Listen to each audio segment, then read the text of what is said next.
वर्ष मुलींनी इथं भाषण केलं. सगळे माझी ताई ही 35-30 वर्षाच्या आतले आहेत. माझे उमेदवार सगळे कष्टाळू आहेत. रोज रानामध्ये लाईटचं बटन दाबून पाणी धरणारे माझे सहकारी आहेत. मग अभिजित पाटलाला काय त्यांच्या घरात उमेदवार नव्हतं का? मित्रांनो, रात्र वैऱ्याच्या ही निवडणूक तुम्हाला आम्हाला हातात घ्यायला लागणार नाही. तुम्ही आम्हाला निवडणूक हातात घ्यायला लागणार आहे. विठ्ठल सहकारी साखर कारखान्याच्या निवडणुकीचं चित्र डोळ्यासमोर ठेवा. खासदारकीचं निवडणूक डोळ्यासमोर ठेवा आणि माढा विधानसभेच्या निवडणुकीचं चित्र डोळ्यासमोर ठेवा.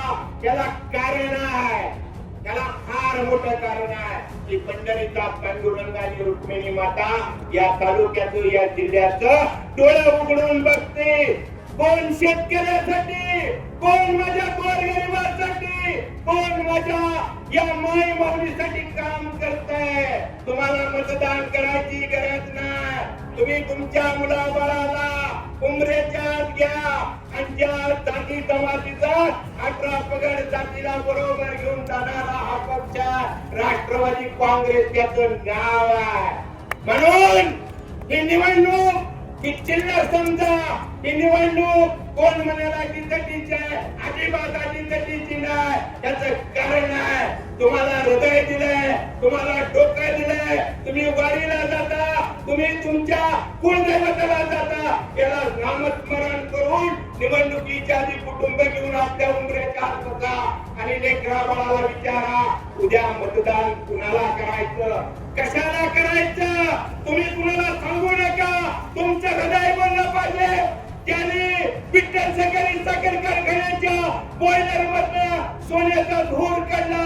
त्या अभिजित पाटलाची पार्टी नवीन आहे. पहिल्यांदा तुम्हाला एका ह्याच्यात विठ्ठलचं चेअरमन झाला, दुसऱ्या हेलपाट्यात आमदार झाला आणि नवीन पार्टी तुमच्या पुढे पंचायत समितीने जिल्हा परिषदेत तुमच्या पाचवीच्या मुलाने जर सांगितलं की अभिजित पाटलाच्या पॅनलला मत द्या, 18 पगड जातीला घेऊन जाणारा तरुण शेतकऱ्याचा मुलगा आहे. विजयदादांचा आशीर्वाद आहे, खासदारचा आशीर्वाद आहे, आपल्या वसंतदादांचा आशीर्वाद आहे, आपल्या शिंदे मॅडमचा आशीर्वाद आहे. ही सगळी शेतकऱ्याची मुलं आहेत. एका बाजूला तुम्ही बघा फळे, दुसऱ्या बाजूची शेतकऱ्यांच्या मुलाची फळे आहे. म्हणून मित्रांनो, इथं आलेल्या सर्व शेतकरी बांधवांनो, पेटून उठा, पेटून उठा आणि एवढं 15 दिवस अभिजित पाटलासाठी आपला आयुष्य खर्च करा. 5 वर्ष निवांत राहा.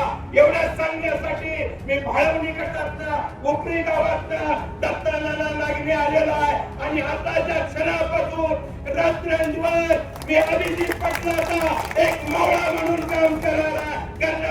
त्याच्यासाठी मला तुमची आवश्यकता, माझ्या बंधूची आवश्यकता, माझ्या शेतकऱ्याची आवश्यकता, माझ्या 12 बलुतेदाराची आवश्यकता. ही निवडणूक तुम्ही आम्ही अतिशय प्रामाणिकपणे हाताळली तर कुठेही तुम्हाला धोका होणार नाही. कारण पंचायत समिती आणि जिल्हा परिषद हे तुमचं आमचं नातं, शेतकऱ्याच्या विकासाचं नातं.